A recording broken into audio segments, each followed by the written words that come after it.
à l'ayahuasca, dans certains témoignages, on parle beaucoup de destruction de l'ego. Tu en parles aussi, il me semble, un petit peu.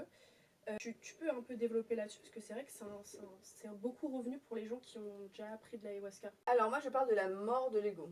Là c'est ma vision, c'est que pour avoir l'enseignement des plantes sacrées, il faut quand même que tu sois toi aussi prête à aller recevoir cet enseignement.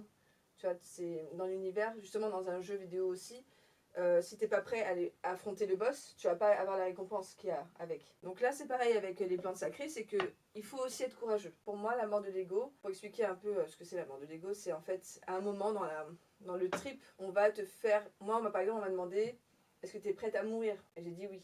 Et là j'ai vu mon corps mourir et se décomposer.